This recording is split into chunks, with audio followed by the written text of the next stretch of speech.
1947 में भारत और पाकिस्तान का बंटवारा हुआ था धर्म के आधार पर। पाकिस्तान बना था इस्लाम के आधार पर, यानी एक इस्लामिक राष्ट्र के रूप में। वही हिंदू बहुमत वाले इलाके भारत के नाम से उजागर हुए थे और भारत पाकिस्तान अलग हो गए थे। दोस्तों, आपको क्या लगता है कि हिंदू मुस्लिम दोनों खुद से बंटवारे और लड़ाई के लिए आमने सामने आए थे या फिर कुछ और वजह थी? सोचिए जरूर। नहीं दोस्तों, हिंदू मुस्लिम में फूट डालने वाले और उनके बीच नफरत फैलाने वाले और अंततः धर्म के आधार पर देश का बंटवारा करने वाले ब्रिटिश शासक ही थे। भारत के ब्रिटिश शासकों ने हमेशा ही भारत में फूट डालो और राज करो की नीति का अनुसरण किया था।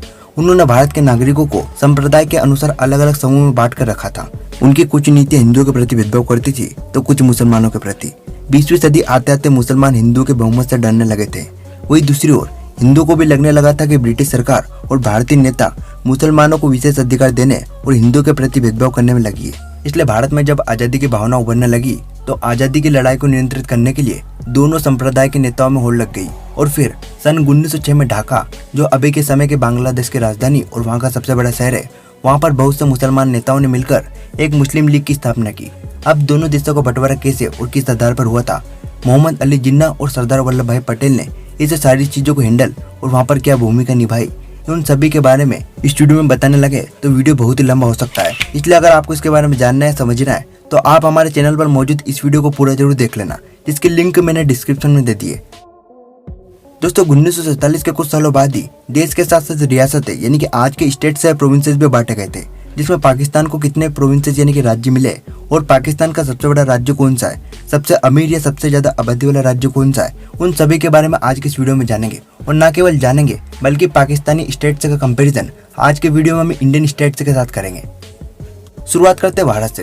तो भारत में पहले यानी कि कश्मीर से 370 धारा के हटने के पहले भारत में कुल 29 राज्य और 7 केंद्र शासित प्रदेश हुआ करते थे। लेकिन आर्टिकल 370 के हटने के बाद जम्मू कश्मीर राज्य को 2 अलग अलग केंद्र शासित प्रदेशों में बांट दिया गया, जिससे आज यानी कि 2022 में भारत के पास कुल 28 राज्य और 9 केंद्र शासित प्रदेश है। वही पाकिस्तान की बात करें तो पाकिस्तान में 4 सूबे यानी कि 4 स्टेट से मौजूद है, जिसमें पंजाब, सिंध, बलूचिस्तान और खैबर पख्तूनख्वा मौजूद है। कबायली इलाके और इस्लामाबाद भी पाकिस्तान में शामिल है। इसके अलावा आजाद कश्मीर और गिलगिट बाल्टिस्तान भी पाकिस्तान द्वारा नियंत्रित होते हैं। दोस्तों, भारत और पाकिस्तान के राज्यों के बीच अगर कंपैरिजन की बात की जाए तो अगर हम पाकिस्तान के सबसे अमीर राज्य का कंपैरिजन भारत के सबसे अमीर राज्य के साथ कर भी लेते हैं तो पाकिस्तानी स्टेट के लिए यहाँ पर सांस लेना भी मुश्किल है। वही अगर गरीब राज्यों की बात की जाए तो भारत के गरीब राज्य भी पाकिस्तान के गरीब राज्य से 8-10 गुना बड़ी अर्थव्यवस्था लेकर चलते हैं। इसलिए आज के कंपैरिजन हम पॉपुलेशन के आधार पर करेंगे। बलूचिस्तान वर्सेस उत्तराखंड। तो पहले बात करते हैं इंडियन स्टेट से उत्तराखंड की। तो उत्तराखंड इंडिया के नॉर्थ ईस्ट का एक राज्य है जो कि पर्यटन स्थल के रूप में और अपनी मनमोहक प्राकृतिक आकर्षणों, घने जंगलों और हिम पर्वतों से घिरा हुआ एक सुंदर राज्य है। वही बलूचिस्तान पूरी तरह पाकिस्तानी राज्य है, जिसको उर्दू भाषा में सूबा कहा जाता है, जो पाकिस्तान के पश्चिमी प्रांत यानी कि साउथ वेस्ट में स्थित पाकिस्तान का क्षेत्रफल के लिहाज से सबसे बड़ा राज्य है। एरिया की बात की जाए तो उत्तराखंड का टोटल एरिया 53,483 किलोमीटर स्क्वायर का है, जो भारत का 19वां सबसे बड़ा राज्य है। वही बलूचिस्तान का टोटल एरिया 347,190 किलोमीटर स्क्वायर का है, जो एरिया वाइज उत्तराखंड से करीब 6 गुने से भी ज्यादा है। पॉपुलेशन की बात की जाए तो उत्तराखंड का टोटल पॉपुलेशन 1,17,00,000 के करीब है। वही बलूचिस्तान की कुल जनसंख्या 1,30,00,000 से भी ज्यादा है, जो पॉपुलेशन वाइज पाकिस्तान का सबसे छोटा राज्य है। Capital city and literacy rate यानी कि इन राज्यों की राजधानी और साक्षरता दर क्या क्या है। तो उत्तराखंड की राजधानी और उत्तराखंड का सबसे बड़ा शहर देहरादून है। वही उत्तराखंड की लिटरेसी रेट करीब 89% है।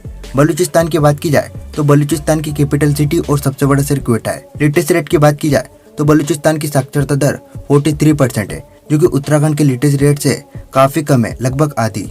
लेकिन पाकिस्तान के सभी प्रांतों में सबसे कम लिटरेसी रेट बलूचिस्तान की ही है। GDP and per capita income. तो पहले बात करते हैं उत्तराखंड के GDP and per capita income की। तो उत्तराखंड का पर कैपिटा इनकम $3,000 है विद 10th रैंक। वही नॉमिनल जीडीपी $48 बिलियन है, जो कि भारत का 19वां सबसे अमीर राज्य है। बलूचिस्तान के प्रति व्यक्ति आय यानी कि पर कैपिटा इनकम की बात की जाए तो वह है $857 with 7th rank in Pakistan. वही बलूचिस्तान की नॉमिनल जीडीपी $20 बिलियन है, जो कि पाकिस्तान का 4th या कहे कि सबसे कम जीडीपी जनरेटेड प्रोविंसेस है। खैबर पख्तूनख्वा वर्सेस तेलंगाना। शुरुआत करते एरिया के साथ। तो इंडियन स्टेट से तेलंगाना का टोटल एरिया 112,077 किलोमीटर स्क्वायर है, जो एरिया वाइज भारत का 11वां सबसे बड़ा राज्य है। वही खैबर पख्तूनख्वा का टोटल एरिया 101,741 किलोमीटर स्क्वायर का है, जो एरिया वाइज पाकिस्तान का सबसे छोटा प्रांत है। पॉपुलेशन की बात की जाए तो तेलंगाना का टोटल पॉपुलेशन 3,81,00,000 के लगभग है, जो भारत का 12th मोस्ट पॉपुलेटेड स्टेट है। वही पाकिस्तानी प्रोविंस है खैबर पख्तूनख्वा की टोटल पॉपुलेशन 3,95,00,000 के करीब है, जो पाकिस्तान का तीसरा सबसे ज्यादा आबादी वाला राज्य है। राज्य की राजधानी और साक्षरता दर यानी कि कैपिटल इन लिटरेसी रेट की बात करें तो तेलंगाना का सबसे बड़ा और वहाँ की राजधानी हैदराबाद है।